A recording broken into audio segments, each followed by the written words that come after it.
বড় আপার স্বামী যেদিন আমাকে বাড়িতে একা পেয়ে ধর্ষণ করেছিল সেদিন আমি সবার আগে মাকে কথাটা বলেছিলাম। মা কিছুক্ষণ চুপ থেকে বলেছিলেন, এ কথা আর কাউকে বলো না, তোমার বোনের সংসার ভেঙে যাবে। আমি নির্বাক হয়ে মায়ের দিকে চেয়েছিলাম, ভাবলাম বড় আপাকে বলি, কিন্তু বড় আপাকে বলার পর তিনি উল্টা আমাকে দোষ দিয়ে বললেন, তোর চালচলনই ভালো না, সে কারণেই তোর দুলাভাইয়ের মাথা ঠিক ছিল না, তোর কারণেই এমন হয়েছে, তোর পোশাক আশাক পরাও ভালো না। বাবা তখন দেশের বাড়ি ছিলেন না, তিনি সেনাবাহিনীর লোক। ভাবলাম বাবাকে বলবো, কিন্তু মা আমায় বলতে দিলেন না। সেদিনই গভীর রাতে মা আমাকে ঘুম থেকে উঠিয়ে হাতে 3টে ওষুধ দিয়ে বললেন, এগুলো খেয়ে নে। সকাল থেকে এত কেঁদেছি যে আমার আর কথা বলার মতো শক্তি ছিল না। তারপরও বেশ কৌতূহলী হয়ে আমি জিজ্ঞেস করলাম, এগুলো কিসের ওষুধ মা? মা তখন বলল, ইমার্জেন্সি পিল আর ব্যথার ওষুধ, সাথে একটা গ্যাস্ট্রিকের ওষুধ। আমি বললাম কেন? মা বলল, যদি তোর পেটে বাচ্চা এসে যায়। আমি তখনও নির্বাক হয়েছিলাম। মা নিজে আমাকে ওষুধগুলো খাইয়ে রুম থেকে চলে গেলেন। একটা মেয়ে ধর্ষণ হলো, অথচ সমাজের ভয়ে, সংসার ভাঙার ভয়ে দুজন মানুষ সব জেনে চুপ করে রইল। শুধু তারাই চুপ রইল না, আমার মুখও বন্ধ করে দিল। ওই ঘটনার 17 বছর পার হয়ে গেল।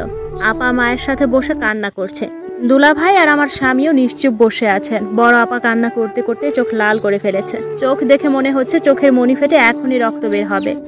আপা মায়ের হাত ধরে বলল, মা, আমার মেয়েটার এখন কি হবে? ওই শয়তানটা কি শাস্তি পাবে না? আপা আর দুলাভাইয়ের বড় মেয়ে ঋষি, বয়স 15+। আজ সকালে সে তার চাচাতো ভাইয়ের দ্বারা ধর্ষণের শিকার হয়েছে। আপার কথা শুনে আমি বললাম, সে কি রে আপা, কি বলিস এসব? ছেলেটাকে শাস্তি দিবি? তাহলে তো লোক জানাজানি হবে, তোর মেয়ের বদনাম হবে, তোর ভাসুরের ছেলের ক্ষতি হবে, তার চেয়ে বরং চেপে যা। আপা রাগী কণ্ঠে বললেন, কি বলছিস তুই মিতু? একটা জানোয়ার আমার মেয়ের জীবনটা নষ্ট করলো, আর তুই বলছিস তাকে ছেড়ে দিতে? এই তোর নীতি, এই তোর বিবেক?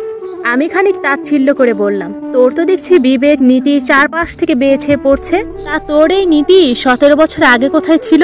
সেদিন তোর বিবেক কোথায় লুকিয়েছিল? যেদিন 17 বছরের একটা মেয়েকে তোর স্বামী রেপ করেছিল, তখন মেয়েটি তোর আর আমার মায়ের কাছে এমনি কান্না করে করে তোর স্বামীর শাস্তি চেয়েছিল। তুই তো নিজের সংসার ভাঙার ভয়ে মেয়েটাকে বদনামের কথা বলে চুপ করিয়ে দিয়েছিলি। তোর বরকে শাস্তি দেওয়ার বদলে মেয়েটাকে কিছু ব্যথার আর বাচ্চা না হওয়ার ওষুধ দিয়েছিলি। তোর লজ্জা করেনি একজন রেপিস্টের সাথে সংসার করতে? আপা, দুলাভাই, মা আর আমার বর আমার দিকে নির্বাক হয়ে তাকিয়ে রইল। আমি আবার বললাম, উপরওয়ালা ছাড় দিলেও ছেড়ে দেন না। তোর স্বামীর পাপ তার মেয়ের উপর বর্তেছে। তাছাড়া তোর স্বামীর বংশ মনে হয় বংশগত রেপিস্ট। দেখছিস না, তোর স্বামী একজনকে রেপ করেছে, তার ভাতিজাও রেপিস্ট। খোঁজ নিয়ে দেখ, হয়তো তার বাবা দাদাও তেমন ছিল। আমি আর কোনো কথা বললাম না, চুপ করে নিজের রুমে চলে এলাম। আমার স্বামী আমার পিছু পিছু আসলো।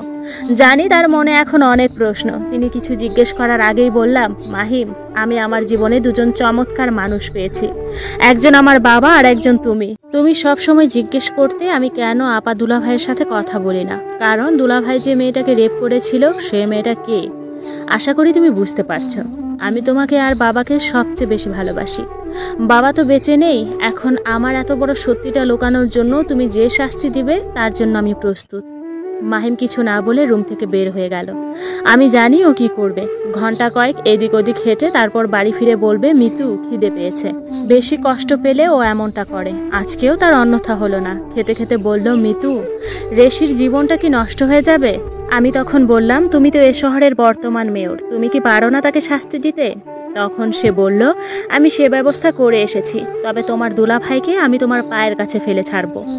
আমি কিছু না বলে ওর প্লেটে আরেক টুকরো মাছ তুলে দিলাম। আমাদের এ শহরে কিছু ঘটনা ঘটে যা বারবার ঘুরে ফিরে আসে, যারা বারবার ইতিহাসের পাতা ঘেঁটে ইতিহাসকে বারংবার উন্মোচিত করে। পুনরায় একই ঘটনা ঘটে। এ কারণেই এ শহরের শেষ নেই।